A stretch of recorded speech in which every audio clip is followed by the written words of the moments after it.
Hey everyone, welcome to another episode of New to Weeaboo. This is the one for July 29th, 2020. It's episode 26, and I'm Nemesis, and I'm joined by Alca7raz. Hey! Yes, we're back with more anime nonsense. More weeb. Yep, more weebiness. Let's see. There's something big just happened anime-wise. I'm just trying to remember what it is. Something actually is like... Big. Something actually important. I remember with Love Live stuff, there was actually they confirmed that the Superstars is the name of the fourth anime they're doing. Fourth? Yes, they're already doing stuff for the fourth one. The third one's not even out. About to say, I've only seen two. The third one's not even out yet, and they're already announcing stuff for the fourth. A little preemptive, don't you think? What if the third one sucks? A lot of faith in their franchise. Well, it has been consistently pretty big. So far, they've done pretty well. Yep, so I think they have reason to have faith in it. Yeah. Oh, I guess one big thing was the movies for the first Gundam series popped up on YouTube for free from the official Gundam account. Oh yeah. That's big. That was a thing. Anyway, yeah. Anime stuff still happening and whatnot. But yeah, we're here to talk about, and you probably kind of could figure it out from what we said earlier, yeah, Love Live Sunshine. Sunshine? Yes, the sequel series to Love Live School Idol Project. Which, yeah, it's not surprising. It's more school idols. Shocker. I would never have guessed. Yeah, and honestly, it's got the same basic framework, which is girl sees school idols, wants to become one, starts a club and everything, and then goes on to try to, recruits a bunch of other girls and goes on to win the Love Live and save the school from closing down. I mean, they share that in common. Yeah, they do. Same formula with some differences in the details, which for a show like Love Live is perfectly fine, because Love Live is not a show about a story, it's a show about the characters. Yep. I think we probably said this about the first one as well. It's character driven. It is character driven. Yeah. So even if it shares the same story, that was one of the criticisms was Sunshine's just the same thing again. It's the exact same picture. I mean, and even early on, it almost feel like it's going to be an exact retread until the characters start to differentiate themselves from the original group. But, you got the very plucky orange-haired girl who's insisting on doing school idols. You got the school president very much insisting we don't do school idols. You can say she's just the orange girl because she really likes oranges too. Mandarin oranges. Yep, pecans. Yep. You don't translate that part of it. Not if you're a true fan. Oh, God. All according to Kikaku. Yeah, so once again, 9 girls kind of trying to win the Love Live and save their school and all that stuff, because the Love Live is still a thing. Okay, so this one takes place, I believe, according to official sources, supposed to take place roughly 6 years after the original. Because apparently the original, even though the first anime came out in 2013, it takes place in 2010, because that's when the franchise started. But the anime didn't come out until 2013. This anime came out in 2016, but apparently takes place in 2016. It's like that's my understanding anyway. Yeah. Yeah, it takes some time in the future. Yeah, they're not super specific in the actual show, if I remember correctly. Yeah, they're not specific about it. But anyway, it takes place in a noticeable time later, to the point of pretty much all the original girls from Muse are long out of high school. Yeah. So yeah, it takes place, rather than taking place in Tokyo, it takes place in a small coastal town, Uranohoshi High School. Uranohoshi. I almost just forgot the H. Something like that. Uranohoshi High School. And the school is in a small coastal town called Uchiura. Yeah, it's basically that's one of the big things that changes it from its the original. It's not a big city; it's in a small town. These are all country girls, basically. Some more than others. Yeah, some more than others for sure. Yeah, because you got the 9 of them. You got Chika Takami, the main character, the central one. Yo Watanabe, her best friend. Riku Sakurauchi, the new girl who moved here from Tokyo. They're the second years. And you got the first years. You got Ruby Kurosawa. She's a very shy redhead. Hanamaru Kunikita, who's a bookworm and also very unfamiliar technology. Very unfamiliar. Yoshiko Tsushima, who's a chuny, thinks herself as a fallen angel. It's Yohane. Yes, exactly. I know. Yohane. And then in the third years, you got Daya Kurosawa, or older sister of Ruby and president of the school. Student Marie O'Hara, body council president. Yeah. Marie O'Hara, who's a half Japanese and very rich. Very rich. And Kanan Matsura, who likes to, dive in the water and whatnot, and also very laid back. And the third years have their own thing going on. That's a big chunk of the first season. Is the third years. That is a big, important part of the whole first season. Yeah, those are the 9 characters. Plus, there's some other characters like Shiitake the dog, Chika's family. So of course, the other students at the school who occasionally support them through various means and whatnot, and so on and so forth. There's a specific group of 3. Yep. That tend to hang around a lot. And of course, the rival group who show up eventually, Saint Snow, consisting of Saint Snow, Sarah and Leia Kazuno. So yeah, it is that. It is their, Chika sees school there. She's in Tokyo for some reason. She sees Muse on a TV screen, and she blows her mind, and she needs I want to be school idol. I want to shine. I want to be school idol. And she tries to start a club and does it completely wrong, and Daya's not happy about it, and all that stuff. Yep. Daya tries to shut it down, but she continues to try. Mm-hmm. Eventually, she succeeds. Yep. Partially because Marie lets her break the rules. Helps. Marie lets her break the rules. All sorts of stuff like that. These characters also bounce off each other really well, honestly. They do. I really like the diversity and personality on the characters. They're very different from each other, and it's really nice to see. And again, they do this thing like Chika comes across very much like Honoka, but as the anime goes on, she slowly slowly see how much different she is from like the original central character. And Daya starts off as she's basically Ellie, but then we find out very quickly, like Daya, when she objects, sometimes her objections kind of seem odd. Like, do you even know the first thing about, like, Chika doesn't know how to pronounce Muse. She calls it Use. Yeah. Because she sees a U, right? And Daya is so angry over this. You don't even know their name? So upset over something like that.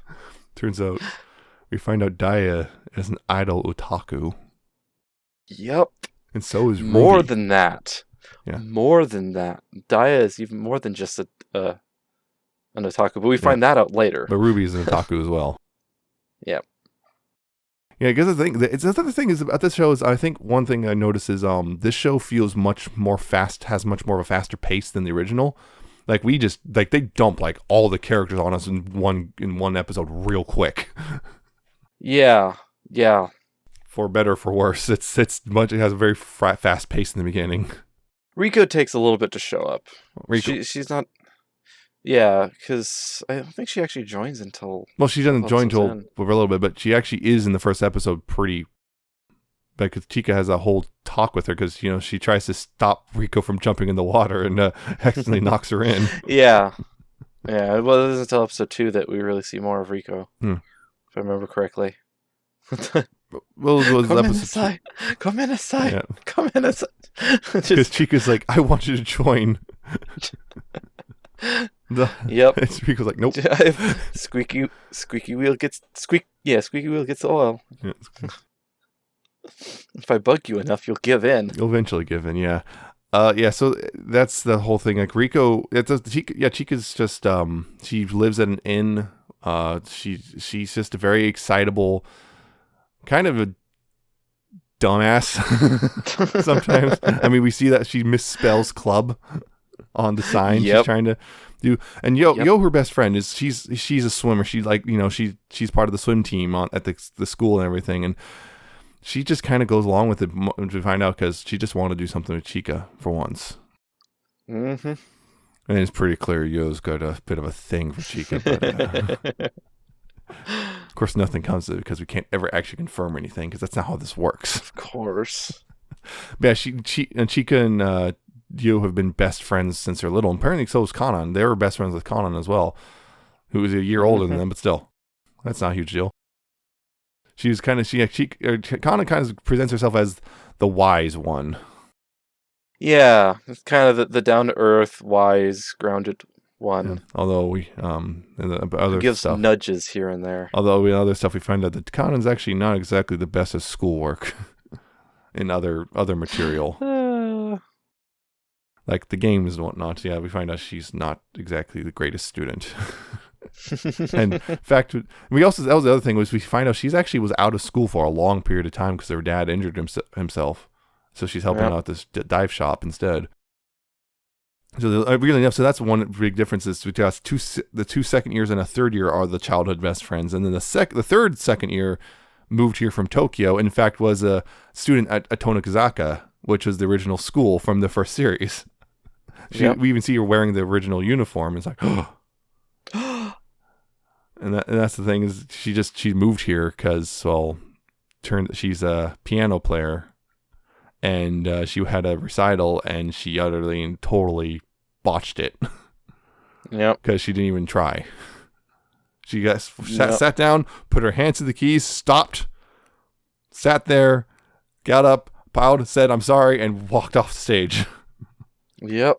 It's like, oh, wow, that's not good.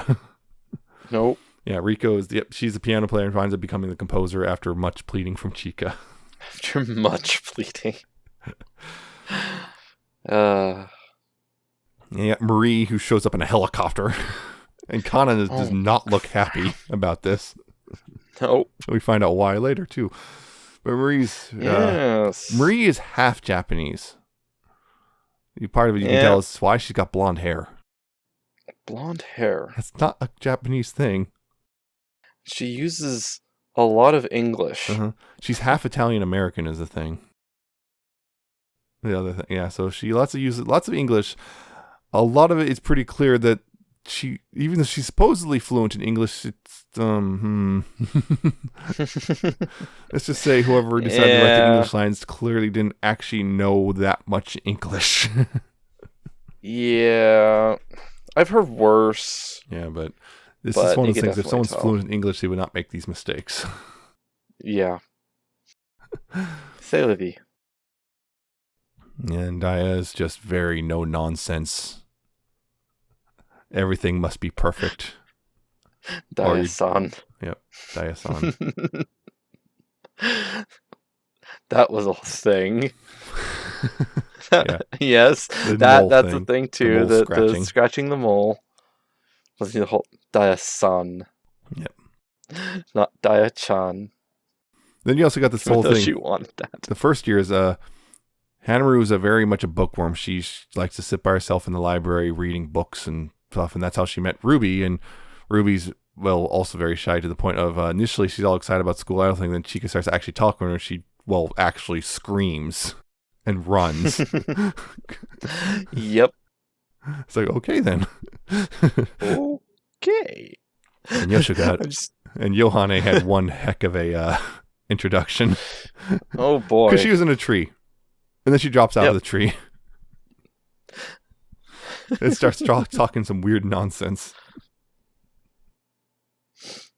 And then Hanamaru goes, I know you. Uh-oh. Oh no. And of course Yoshiko runs, because of course she does. No. I remember I'm just remembering one of the scenes with Ruby when she's lured out with treats. Yeah, with the lollipop. Yeah. Huh? Lures her out with a lollipop like a cat. Yep. Or some other animal. It worked. It worked. That's the thing is that's one of the things is these characters again really bounce off each other really well, and we see like particularly the first season really focuses on the second years and the third years in particular. Season 2 kind of gives more to this first years, although it's not like they don't have lacking anything in the first season, but they don't get as much as the second and third years.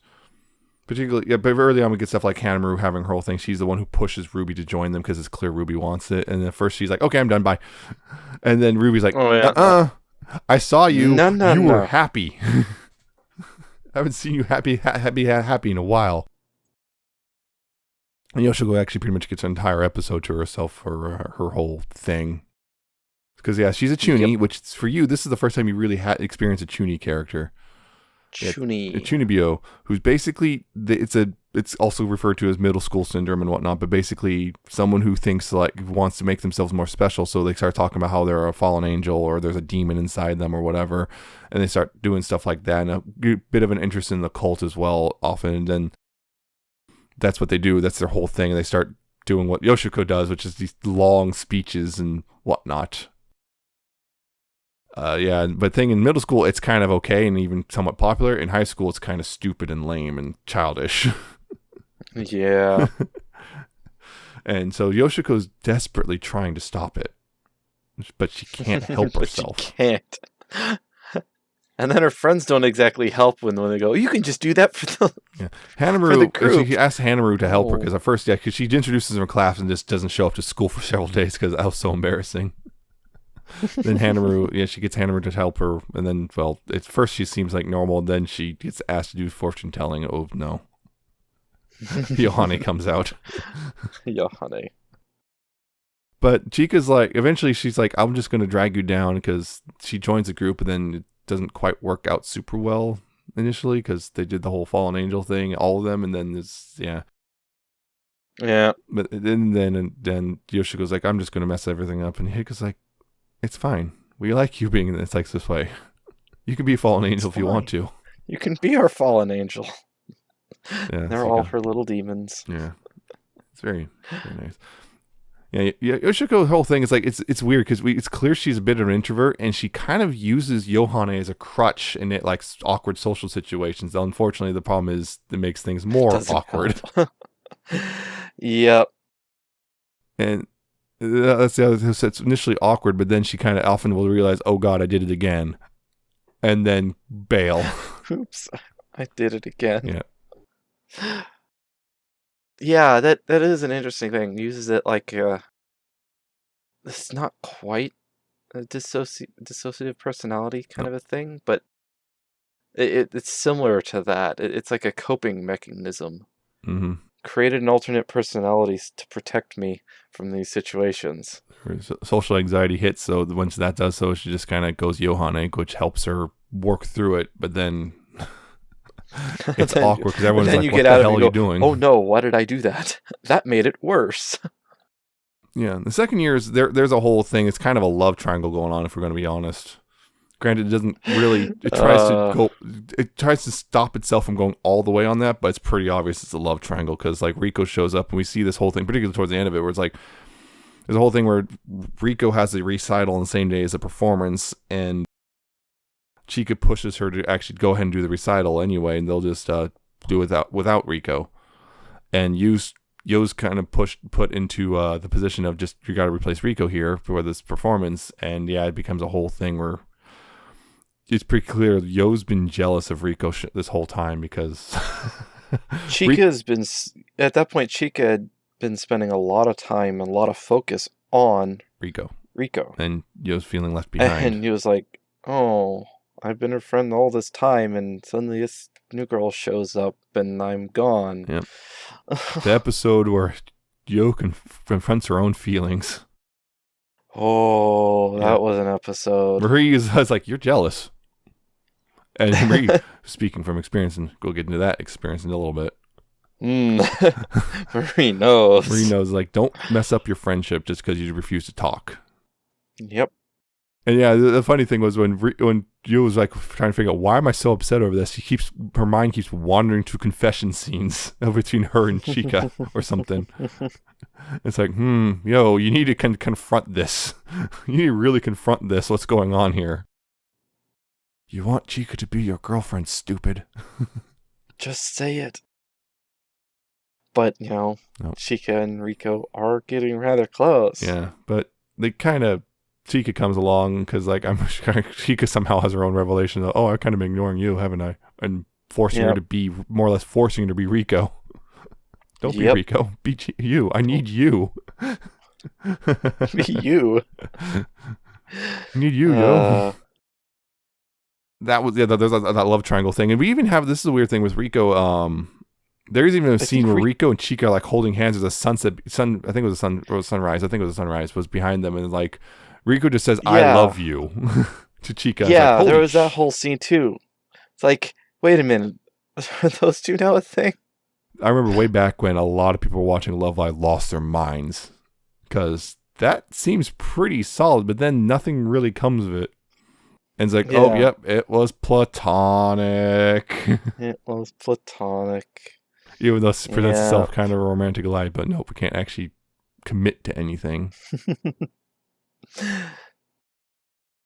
But yeah, then the third years. Man, the third years. Okay, so the whole thing is pretty clear the third years are kind of tense around each other. And it's like, what the heck happened? They have history. Yep. And it turns out they used to be really close friends, the three of them. Yep. And then it turns out they were also in an idol group together, the three of them. And it failed. Kanan failed to sing at a show, and they washed out of the competition entirely. And then Marie left to go to school abroad. And yeah, it turns out Kanan intentionally threw things because Marie injured herself, as we find out way later, trying to do a particular move that Kanan came up with. She injured herself, and Kanan went, "Nope, I'm gonna stop this. It's what's best for Marie." Yep. Because there was also, Marie was, I think, avoiding doing some things in order to stay with the her group. Parents wanted her to take these big opportunities elsewhere. And Kanan figured out, you know what? Marie is shooting her future. Is ruining her own future, staying with us. So I'm going to throw this so she more or less has no choice, has no reason to stay here. Mm-hmm. Yeah, and that led to when Marie found out that Kanan intentionally threw it, and Daya was in on it. Yep. When she found out, she was livid. Oh. Yeah. How dare you decide what's best for me? Without even talking to me about it. Why? There's some reasons why she gets upset about other people deciding things for her. Yep. Mother. Yeah, mother. We don't really find out until the movie. Yeah, the movie. But yeah, that's a nice thing. Was just their whole relationship was initially strained, and they kind of like, okay, then the second and first years I'll have more or less band together to get all back. More like, okay, you three need to actually talk to each other, because what the hell? Yep. At first, Kanan like Daya's really trying to avoid it and everything. Kanan just say mind your own business. It doesn't help. Yeah, that's the whole thing. Is Kanan and Daya are both trying to kill this Aqua's group that's shown up somewhat, and Marie's the one who's forcing it to happen. Although trying to find out when Daya isn't objecting that hard. Because she's the one who wrote the name in the sand for them to see, so they named themselves Aquas. Because they're having a hard time. Yep. Aqua. Terrible spelling, by the way. Terrible spelling. Aquars. Aquars. It's a very awkward spelling. Yeah, but it's just Aqua or Aquas. Yep. But yeah, it's that's whole thing, and then that Kanan and Marie have finally they just kind of hash it out. After Marie slaps Kanan. Yep. Willing to, get a slap in return, but no, Kanan said just hug. Hug. Of those three, like, everyone wants to ship the ships. Oh, yeah. There's the ship between all three of them, but I'm not certain how much Daya really is part of that. I mean, it's somewhat there, but really the Kanan Marie... Yep. I think have a much stronger bond. Yeah. Daya does. There's actually quite a bit of Daya getting into the OT3 right there for the third years. That's the kind of the common one for this show. Yeah, I mean, I can see it, but I think there's a bit stronger connection between Kanan Marie is kind of a big deal as a ship. Yeah. It looks pretty obvious that they have Yeah. feelings for each other. Yeah, I mean that seems to be the whole motivation between Kana and deciding that nope, Marie, I need to do something for Marie also before she throws her future away. Yep. Yep, it seemed to be out of love, but of course, doing stupid things for love. Of Stupid course. things for love. Yeah, so it's yeah, there's a whole thing going on there, and it's kind of interesting. Yeah, there's a whole thing that there's some structure like they do the Love Live at the end, and then they wash out. They don't Yeah. make it past regional. Yeah, that's a thing. Yeah, and then yeah, the whole thing that they're finding out the school's shutting down. They're trying to stop it, and Marie's also the director of the school somehow. That one is just what? Rich girl gets Like, what I she can't wants. understand. I mean, the standard, school body president is a student, and Yes, that's a thing. That's normal. That's expected. But not the director. director is usually an adult. Yes, I guess money makes it so the rules don't apply. exactly. It's money. Yep. Daddy donated a lot to the school. Yep. I get what I want. Yes. Yeah. The second season is like the basically the second half because as of as the first series established, there's now 2 Love Lives a year, and so they failed the first one. Well, they got one more chance, so they got to do the second one. But yeah, they also that's the thing with one big difference between it and the original is they fail to save the school. They genuinely fail. I thought the biggest difference was Rico. They made her not afraid of dogs. Well, I'm talking about between this and the first series. Yeah, They I know. utterly fail to save the school.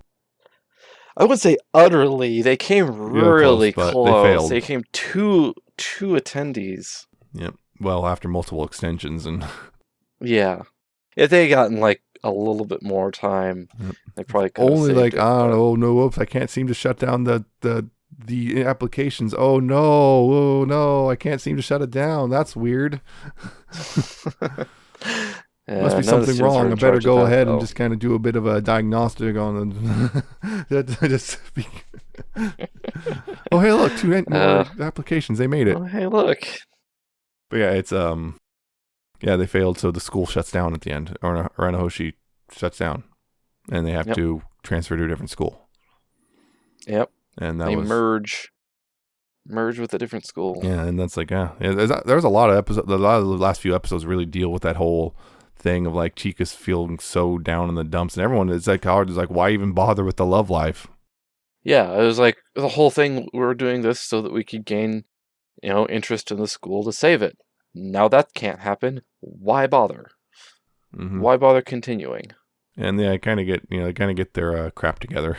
It's about more than just that, guys. Particularly when the rest of the school is like, hey, we want you to win the love life. Do it anyway. Immortalize us. Yeah, we will be immortal. Avenge us. Avenge me. Yep. Yeah, they do.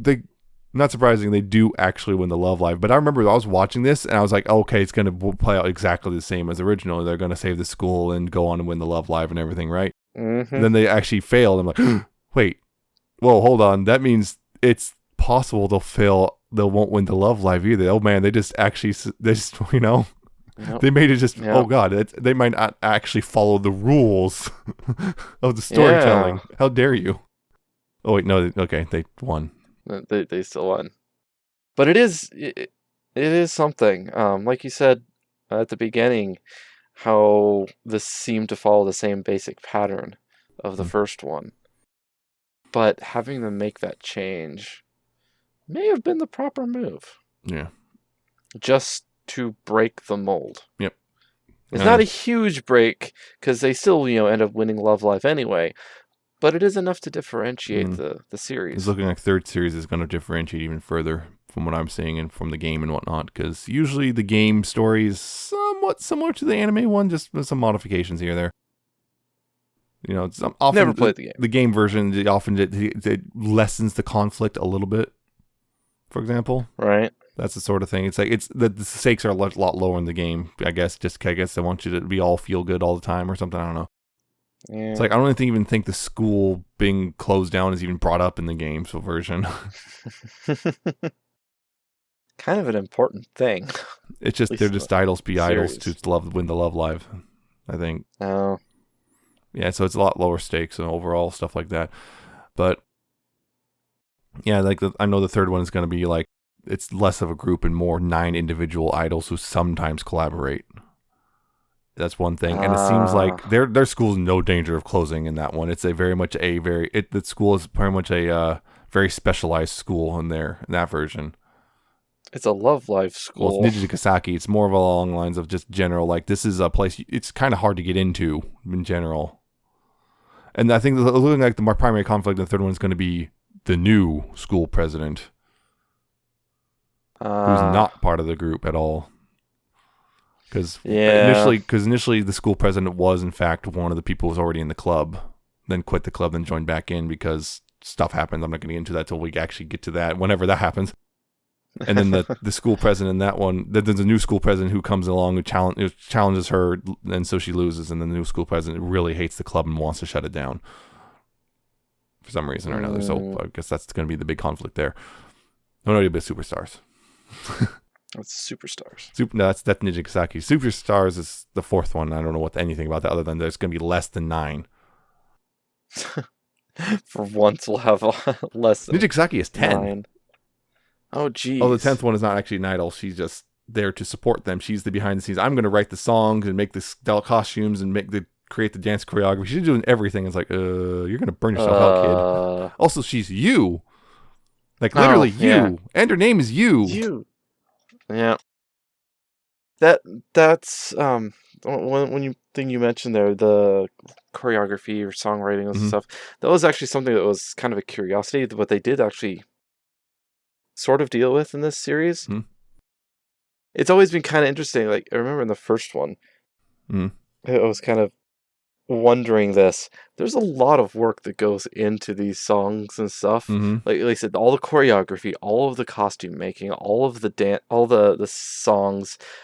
How the heck do they pull that off? They're just high schoolers.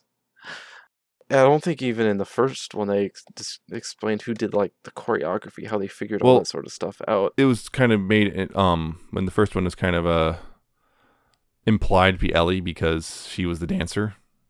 Right. So she did that. But it is something that they do kind of gloss over a little bit. Yeah, it's just one of those things. Like not to a huge amount. They don't just ignore it, but it's kind of one of those things. Like somehow magically they have 27-hour days. Don't think about it too hard.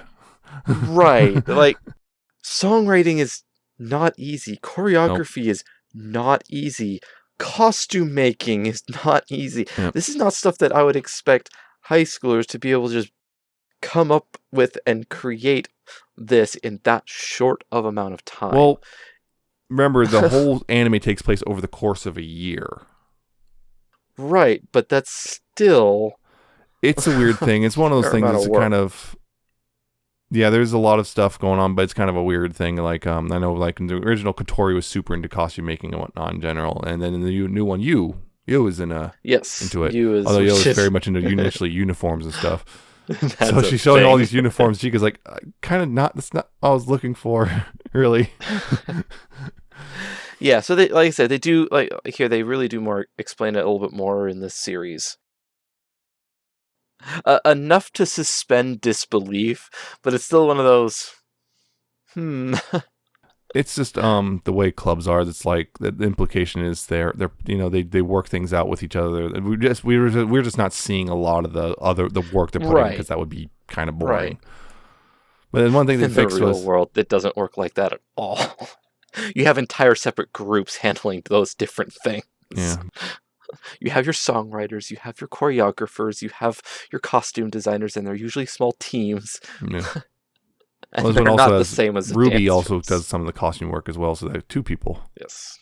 Yeah. But yeah, one of the things they actually kind of, I guess, addressed with the criticism in the first series, which is you got the lyric writer and the songwriter who barely talk to each other like ever in the entire anime. Mumi and Maki like almost never even talk to each other, and yet they're the ones who are making music.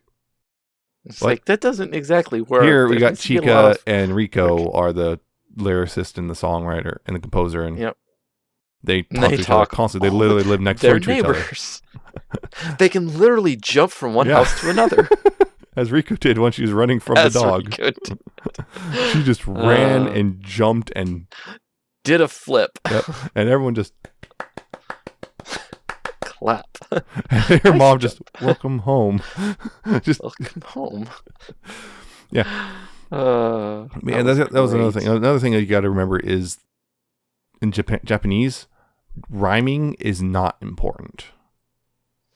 Because in Japanese, you can accidentally rhyme constantly because of the way the language is structured. There, it's more about syllable count and whatnot. Mm-hmm. So it's a little bit different. That would be your meter, song meter, syllable count, those kind of things. Yeah, so rhyming's not as important. Yeah, season 2, though, that was another thing. Was there was a lot of difference between season 1 and 2 to the point of there's actually arguments about which one's better. Seems also somewhat come down to which ship you prefer.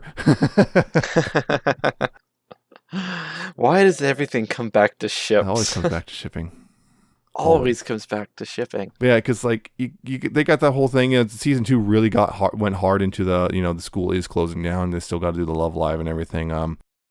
The rival group is actually a big important part of this one, rather than like a Rise, who's like barely a thing in the first one. Yeah. Saint Snow is actually important to the point they appear in multiple episodes, actually have significant amount of dialogue. There's episodes dedicated mostly to Saint Snow. Mm-hmm. They got more songs. They even get to appear in the movie again in more than just hey, we're here, bye. They collaborate sometimes in certain ways. Yeah, so it's a thing, and they're like at first because they actually do the thing early on, which is you kind of expect Arise to do, but don't, which is they're actually kind of talking trash to Aquas. Yeah, initially, it's like initially, and then they kind of actually become friends. And so there's even one point is like Chica somehow became super good friends with Sarah, and they talk all the time over Skype. Remember, this was 2016, 2017. Skype was the thing. Yeah. And so she's like, it's like, when did you become friends? Well, I know we just started talking. Yeah, Ruby and Leah got kind of close. Yeah. I don't think they talked a huge amount outside of things. At least they didn't show that they did. Yeah, well, towards the end of season 2, we see Ruby and Leah become kind of close right there. Yep. There's a whole thing going on there, obviously. Yep. They have a lot in common, the whole thing with the sisters. Yeah. Older sister. They even argue about whose sister's better. My sister can beat up your sister. Yeah, pretty much. Not quite that like that, but yeah. Speaking of sisters, yeah, that was actually a thing that I noticed. Character dynamics in the differing age groups. Mm-hmm. The older characters, the senpais. Mm-hmm. The respect and things that you're supposed to give your elder classmates. Yep. And that does kind of affect the dynamics between the different sections within Aquas. It gets kind of broken with Ruby, because Ruby, a first year, is sisters with Daya. Yep. Is sister of a third year. So there's a sort of like a I don't know, shortcut. There's still, the respect of older sisters, but it's not the same level. It's not the same thing. She can be a bit more frank with her sister than anyone else can. Yeah. So it's an interesting change in the dynamic. Well, Connor and Marie obviously are frank with Daya.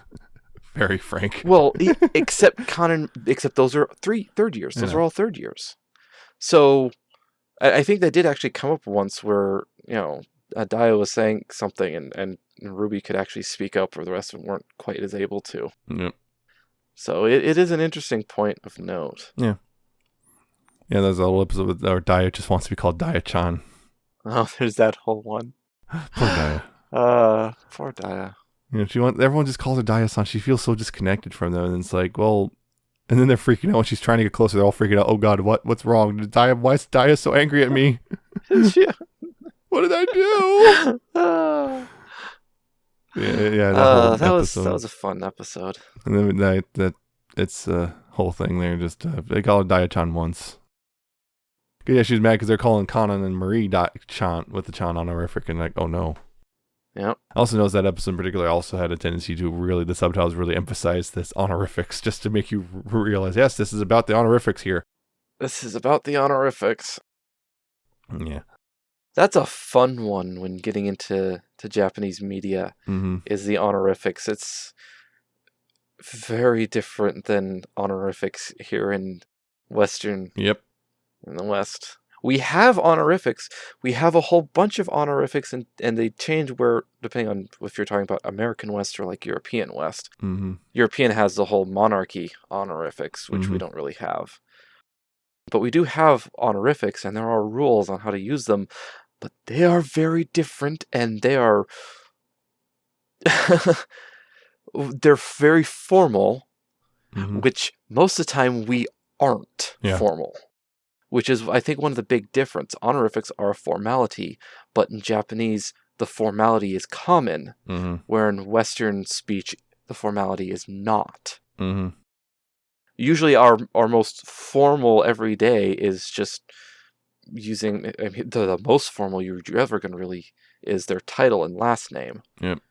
Which is quite formal, but I don't think it ever gets to the level of formality that the Japanese do. Yep. Daesan is kind of a respectful one. Chan means, Chan is kind of very buddy. close. It's We're pretty kinda, close. yeah, it's very, very close. One thing that's interesting, Saint Snow. Yeah. Leah and Sarah. Leah calls her Onisama. Yeah. That's a very respectful one. That is a very respectful one. Something she has in common with Kuroko from Railgun. Onisama. Yes. Well, I think it might just be Nisama. Yeah, I think I heard it just Nisama. Yeah, it's still someone to respect. But she's signaling to everyone she holds her older sister in very high regard. Yep. Which is interesting because I noticed at first it was the episode, I think, just before or right after Leah and Ruby sang their song for their sisters. That whole thing. Mm-hmm. Their sisters show up. Yeah, it was right beforehand. Their sisters show up. And they both basically say the same thing to their sisters at the same time. And you can see the difference. That's when I noticed, wait a minute, did she say Sama? And yeah, Leah calls her sister Nisama. At the same time, Ruby calls Daya Oni-chan. Yep. And you can tell they have a little bit of a different dynamic. A little bit.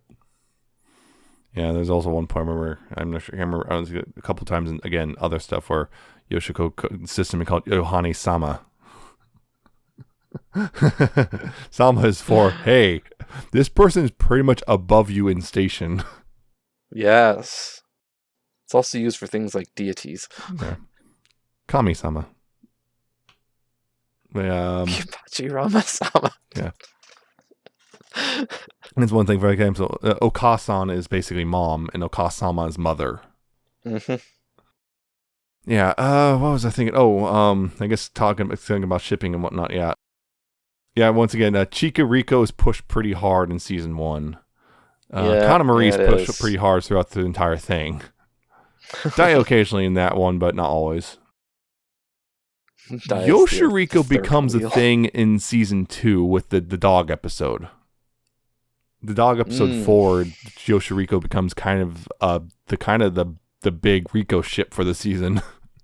Yep, that was one that was like, interesting. Is that where they're going? What happened to the other ship? They killed it. They killed it. Yohane did a ritual and changed the world. She used her dark powers. Yoshimaru is kind of a thing as well. So, yeah, it's kind of that's a big thing. And you also see that's an interesting one there with Riko's actually with she kind of starts picking up a lot of Yoshiko's little things. Yeah. For what, like there's one episode where it's like Yoshiko's doing her whole big old speech and everything about how everything's just a trifle, and Riko just immediately mimics her, and then goes, "Oh no, oh no!" And well, Yoshiko's behind her, just yes, yes, join me, and everyone else is like, "What just happened? What is this?" And then, welcome to Hell Zone. Welcome to Hell Zone. Oh, that was great. And yeah, Anna were even commenting, Riko's kind of becoming a lot more like Yoshiko, isn't she? Speaking of later on, Hanamaru starts joining in on that too. A little bit. Thinking the movie especially. Once or twice she does, but not very often. Hanamaru does poke fun at Yoshiko A lot. about it a lot. Yeah. That's probably what I'm picking up Also, on. Yoshiko calls Riko Lily a lot later in the season 2. Lily. Yes. Toward the end, Riko seems to not like it so much. Don't call me. We talked about this. Don't call me Lily. If you keep calling me Yoshiko, I'm going to keep calling you Lily. How about that? Yep. Huh? Johanne. Also, that was the other thing was there's a bit where Yoshiko's on her phone and there's Riko texting her, and she actually if you translate it from the Japanese, it says "Little Demon Lily" and a little heart next to it. It's like, geez, could be more obvious about it. Yeah, it's been so that one's funny because that ship was actually popular before the anime even came out. Interesting. Because of when they first started announcing stuff, at the time it was just the character designs and bios.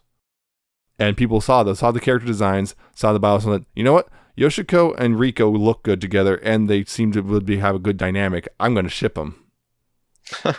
So it started there. Kind of died off a little. Well, not died off, but kind of lessened when season 1 came out. Oh, wow, they're really pushing Chikoriko. But then the VAs got involved a little bit. The two VAs for Yoshiko and Riko actually were doing this whole thing where in character they started flirting with each other. Well, at live shows and whatnot. Yeah, they love the Yoshiriko ship. And that was even where the Lily thing came from, was one of the VAs came up with pet names for each other's characters. Yoshiko's VA started calling Riko Lily. And then Riko, this is one that did not make it into any material yet, is Yo-chan. Yo-chan. Yep. That one has not made it into any of the official material yet. Dead. But yeah, so they started doing that whole thing where they started flirting with each other and whatnot. So that's part of the reason why Yoshiriko's so popular. All right, then. That makes sense. And of course, the official material loves to occasionally just tease the idea. Of course, it doesn't help that Riko buys Yuri Dojin. That's canon. Oh, that was in an episode. Yeah, a couple episodes, actually. She buys Yuri Dojin. This is a canon thing. This is many people actually basically take that as this is the closer you've gotten to actual confirmation of one of the characters' orientation. Because why would a teenage girl buy Yuri Dojin except for the obvious reason? She just reads it for the stories. That's all it is. It's just gay stories. She just reads it for the articles. Yeah, I know. Yeah, but that's a whole Playboy thing. I know. I just read it for the articles. Yep. So that's the whole thing. As far as most of the fandom is concerned, Riko is canonically a lesbian. Because of that. I'll go with that. The rest of it's like it's likely but not confirmed. I'll go with Riko being lesbian, but you could say any of them were, and I'll go, yeah, I could go with that. Yeah, so shipping is very common. Of course, in fact, I can't remember. I don't know if you remember this, but you talked about in the first series with Muse and everything. The 4 most popular ships are all just kind of feed off each other, and because they don't interfere at all. Because you got Nico Maki, Nozo Eli, Kodo Umi, and Rinpana. They all just kind of exist simultaneously and often feed off each other. Because if one shows up in a fic, there's a good chance another one will as well, and so that helps boost each other's popularity. So they're just overwhelmingly dominant. Not so much with Aquas. The 4 top ships, at least according to Archive of Our Own, which is as good of an meter as any, I guess. The top, hard to get good meters. They are, and these do change frequently. Chikoriko, Chikayu, Yoshiriko, and Kana Marie are the 4 most popular. Kana Marie's the only one that's not interfering. Yeah. So that's that. So the thing is, because of that, because the most popular ships tend to interfere with each other, they're not as overwhelmingly popular as was with Muse. Mm-hmm. So other ships, which aren't as popular, get a bit of time in the spotlight. So it's not overwhelming. It's like if you are a fan of anything outside of the 4 most popular, good luck. Here it's like you're probably still finding something. Like I've seen Daya Maru as a thing. It's like, go for your best friend's older sister.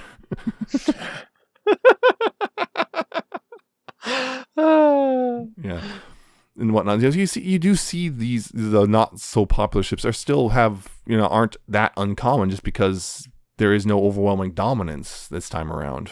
And I think that might have been intentional on the part of the people who made it, They try to make sure that nothing really dominated again.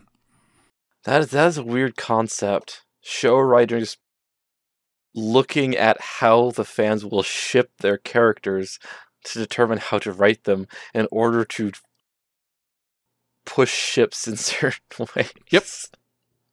That is really weird. I'm not certain how much of a good or bad thing that is. It keeps interest alive. Yeah, but you're also pushing the whole how much fan influence should there really be on the writing? Well, that's the thing. Love Live is always from the day, the whole thing was an experiment. How far can we push fan influence on the thing? From the get-go, they want so Love Live was intended for that. Okay. They want fans that to interact. Changes things. Yeah. That definitely changes, because this is all new to me. Love Live is way back when they wanted fans to vote, because they start bringing up like we're doing an idol anime thing. What should be the name of the group? What should be the subunits? Okay, what should be the name of the subunits? And then with this one, again, they came up with the characters and stuff, but it's like, then what should be the name of the group? What should be the name of the subunits? What, their style and everything. And the new one is they had the fan vote, the Nijigasaki. Okay, we have a 10th character who represents you guys. What do you want their name to be? All right, so that makes a lot more sense, and it does fit, and there's no real issues there. And even then, it was also like, what style of idols do you want to be? Now, the new group is actually, again, 9 individuals, but they sometimes team up for a big song, and occasionally they have their own subunits, except they're a subunit of 2, a subunit of 3, and a subunit of 4, rather than just 3 threes.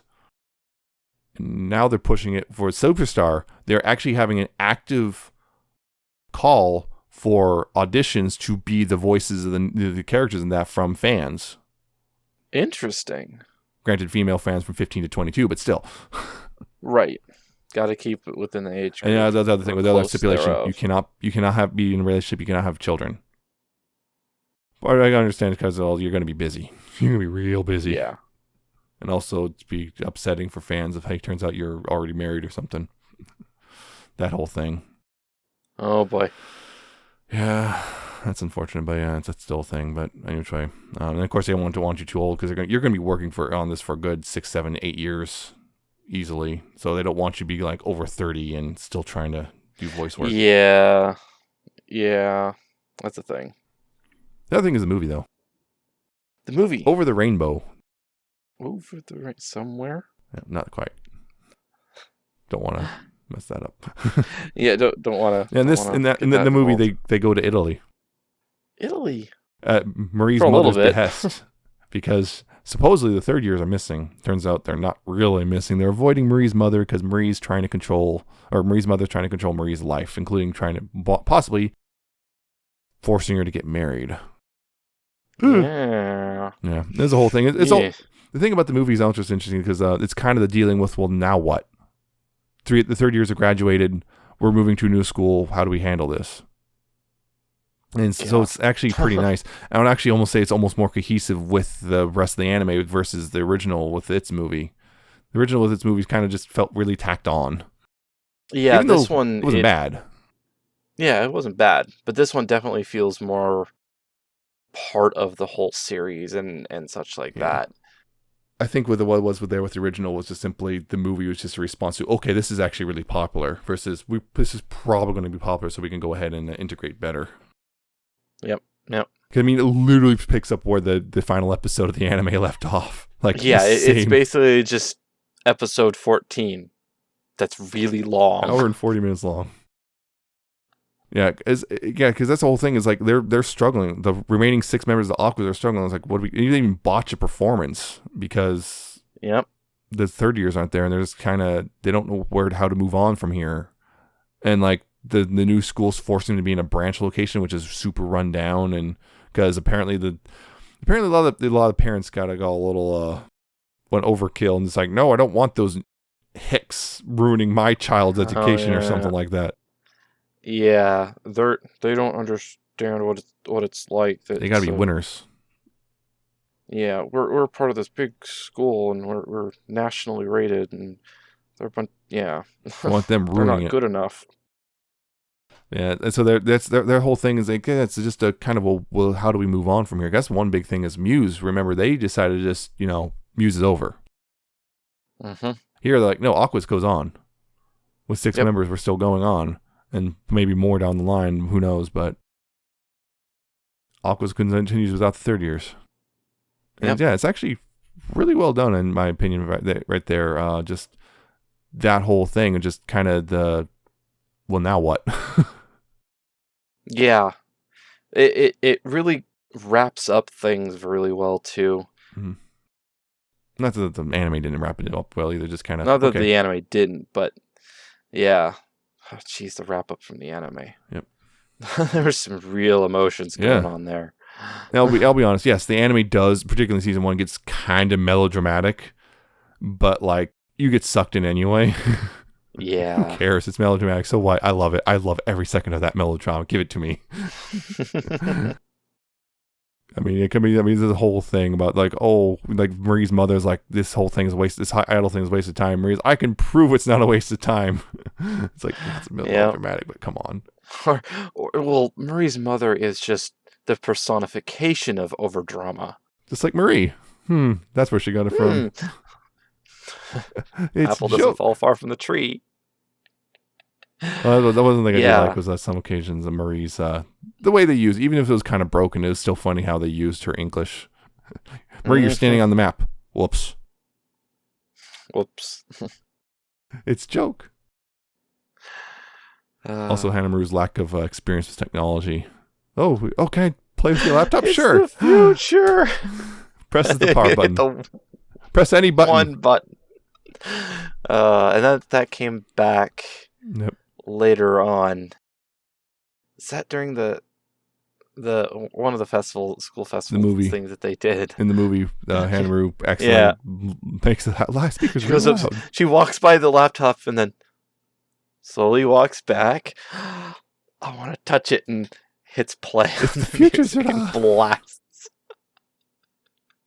Oh yes, Zura. She's got the tick. The verbal tick. Yeah. She's got which she's trying to get rid of. Ticks. Yep.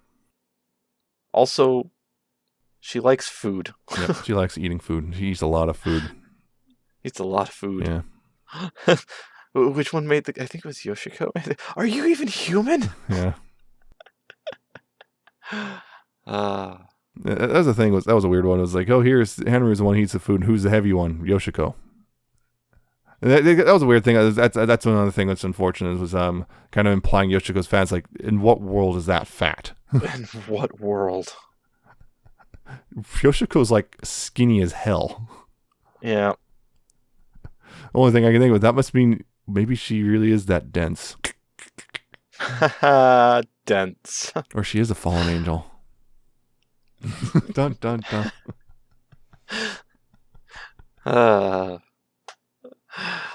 I do like in the movie they brought back her falling from the tree. Oh yeah. Another thing. Oh yeah, and the movie also. Yeah. You first. Also, the movie brought back Tsuki. Tsuki. Yo's cousin. Yo's cousin. Yep. Who was there? Let's be real. She didn't really do much. She was the guide to Italy. Yeah, kind of. And then been there before. We need someone to hold the camera.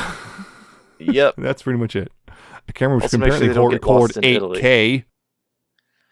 They have them. I know, but like, why does a high schooler have an 8K camera?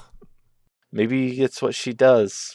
Maybe she's into videography. It kind of was. I think that was implied somewhat, but yeah, geez, you must be loaded if you have that. Able to get that. Also, she's definitely cousins with Yo. Yep. Because they brought back an amazing scene. Yeah, the uniform dive. The uniform. Because back in season 1. Oh yeah. Was it Daya or Marie? Kanan was holding up the uniform. Marie is holding up the uniform for Kanan. Kanan was just glaring, and she grabs and throws it out the window. And Yo sees it fluttering down. She dives for it out like the second story. Jumps off the balcony. And Riko and Chika have to stop her from falling. You have to grab her by the legs and catch her. And then in the movie, Yeah. Marie tosses the shirt. Sorry, tosses it off the balcony. Both Suki and Yo jump for it, and And they everyone use has that to to grab them so they they use can that run. to escape because they're trying to get away Yep. from it. And of course Marie eventually gets convinces her mother through their performance and everything. And I remember that there's They go back. yeah, because Kanan's like she's getting married and it's like no she's not. You're just saying that well it's gonna happen if you keep letting her do this. And Kanan seemed particularly angry over the idea of Marie getting married. Yes, I wonder why. That was the other thing. That line was very much. It's like they use that in the trailers because the trailer's on the Blu-ray. They use that a lot out of context to freak you out. Oh God, why is Marie getting married? Freak the fans out. And the movie's pretty great and yeah, integrated pretty well. In many ways, I think this is the thing that this series was kind of a refinement of the original. It takes a lot of it smooths out the roughest parts and makes it somewhat better. And some would argue about which is actually better, the original or the new one, this one. But yeah, I don't know. I'd have to go back and watch the entirety of the first one to really give a better judgment. Yeah, but it's in many ways it's refinement. It kind of addresses some of the criticism of the first one. Like for example, like Marie tries to grope Yo. What does Yo do? She grabs her and flips her over onto the ground, and no apology. It's like, oh, it's you. Right. That was actually something when that first happened in season 1. Oh no, not again. When she I was like, oh no. She mostly does it to Kanan though. It's like, that's kind of like Kanan threatens to sue though. I'll sue you. That's a common line. Yeah, when that first happened with Marie, I was worried that we're going to see more of that from the first series. I'm happy that it did not happen that often. Question on whether it should have happened at all, but at least it didn't happen as much. Much more minimized. Yes, much more minimized. Yeah, there's also the thing. Marie's mother called Kanan and Daya hug and deathwa.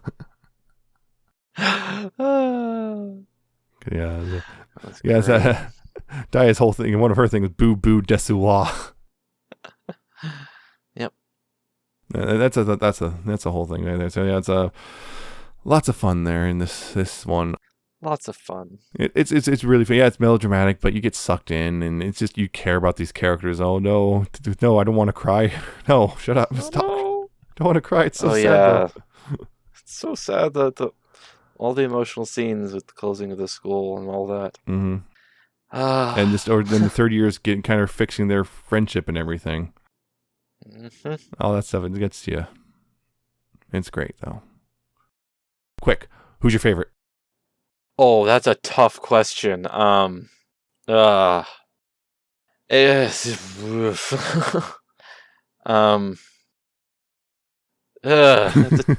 is really tough. I mean, there's a couple that I lean more towards, but none of them I like super latch on to. All right. Not like some other characters in other franchises that I really latch on to. I like Rico. Mm-hmm. I like Rico. Kanan's pretty cool too. I think those two I think I like the most. Yep. Just in personality wise, they're all great. Mm-hmm. But those two are pretty good. Okay, I called Kanan. I was wondering. Yeah, I was wondering what you were gonna say. I was saying either me. Kanan or you were were going to be your favorites, but yeah, they're all great. Yo's great as well. I just really like Yoshiko. Yohane. Yeah, no. I could use both names constantly. Also, like Riko's my second favorite, and I do ship Yoshiriko pretty hard. I'm just glad this time it's popular rather than last time with Umimaki. It's like, there's like 5 stories. Okay, there's more than that. I was just there for the Eurobeat. Yeah. And then actually, I kind of also like Daya as well. Yeah, I like Daya as well. She just kind of, I forgot, just like, when rewatching, I was like, oh, wow, I forgot how much Daya actually kind of appeals to me as well. Yeah, I like those 3. They're all great. Also, I almost forgot, but yeah, there's a whole thing in the fandom that they like to do this idea of the members of Aquas being the children of the members of Muse.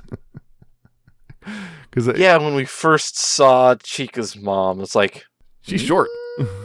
She's very short. Is that? No, it's Yeah. not Hanukkah. Yeah, It's so that was the not. other thing. Was another thing which I found was funny. Riko and Yoshiko's moms both kind of get to know each other at the end of season 1, and so they hang out with each other to the point of that's how the whole part of how the whole dog episode was. It's just Riko has to return the phone to Yoshiko's mom. Apparently, they just hang out together. Of course, people actually ship their moms together as well, or have their moms ship each other together. Of course. Yeah, of course. But yeah, the actual people like to have alternate universe where the members of Muse have their children are the members of Aqua's, and because sometimes it lines up scary good. Like it's literally you take Umi and Maki, you get Riko. I mean, think about it. Yeah. She's weirdly a mix of those two, or like Daya and Ruby are the children of Nico and Maki. Dark hair, red hair, pigtails, both super into idols. Yeah. Kana is also a weird one because she also is kind of a weird mix of Umi and Maki, but if you had a hint of Ellie as well. Yeah, I've got because she got blue hair and purple eyes, and Riko's got red hair and yellow eyes, and like that's a weird perfect mix of it's weird. What the heck? Yeah. So yeah, just people do like to do that as well. One other thing I found absolutely adorable. Mm-hmm. Ruby's squeak. She squeaks like a mouse. Yeah. Whenever she gets surprised or frightened or just it's great. Yep, it is. But it's great. Yeah. Check it out if you haven't already. It's a great series, I feel. Especially if you're into idol anime. Apparently Nijigasaki is supposed to come out later this year. Who knows exactly? Might have been delayed because, the troubles. Yeah. So yeah, it's great. We're gonna go ahead and wrap up now because we did run a bit long, but I just really want to talk about Love Live. The music's good too. Oh, the music's good. Yeah, the music is great. A lot of it. We didn't really talk about the We didn't really talk about the music because there's a lot of music. It's a character-driven It's show. great. There's a lot of it not in the show. That's really great. Yeah, which is, I guess, standard for Love Live. Yeah, I mean, literally, Muse has over 100 songs, and Aqua's is approaching that. Yeah. So there's a lot there, and there's some good stuff. Saint Snow's got some great songs. My personal taste leaned to Saint Snow and Guilty Kiss, but the group Saint overall. Snow is awesome. It's like rock metal. Yeah. Guilty Kiss has some songs like that as well. Good ones. Aqua's has Thrilling One Way.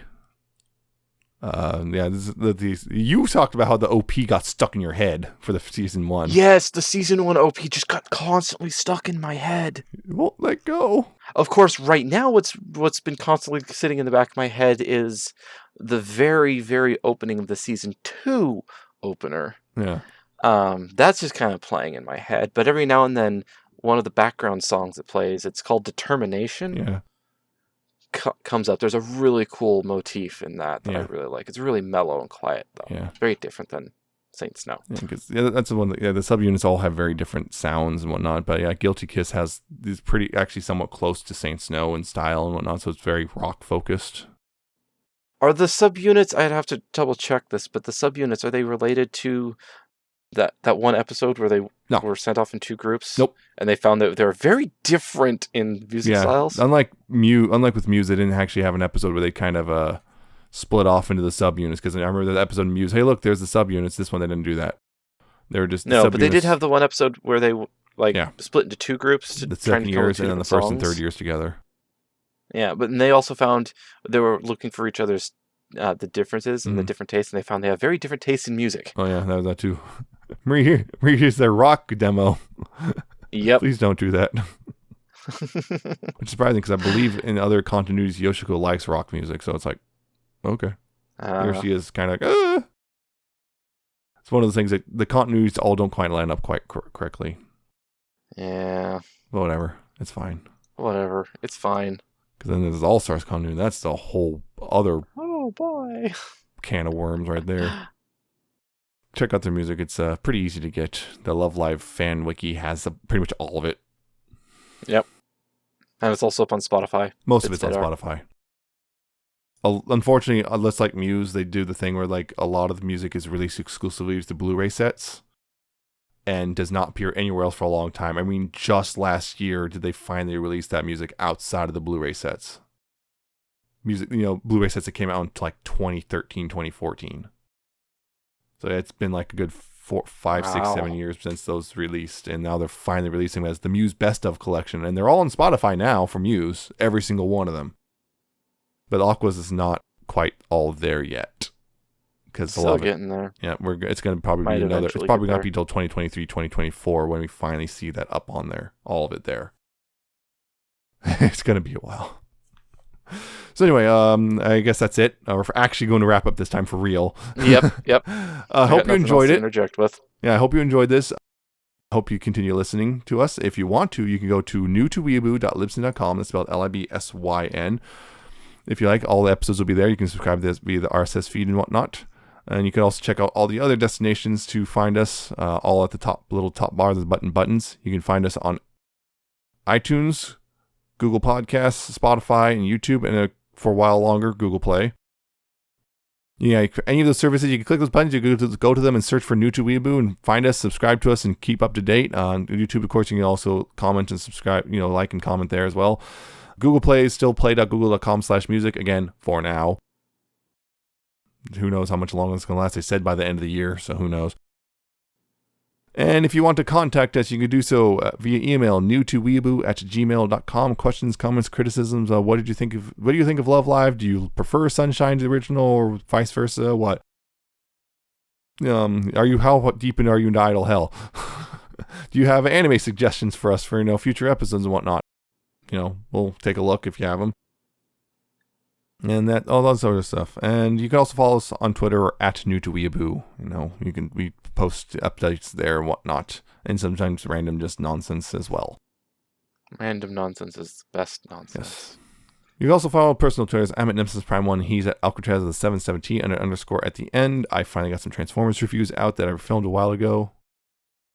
Oh, that's the big one. Cowboy Bebop soundtrack is now on Spotify. Right. All of it. So I remember getting kind of upset that it wasn't there, and now it's there. So go listen to it. Listen to all of it. It's really good. That's also good music. Hey, look, two anime in a row with good music, fun made by Sunrise. How about that? Hey. So that's it.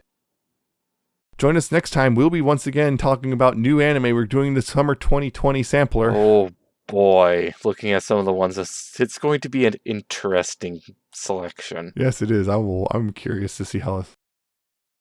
We're going to see how it's going to shake out.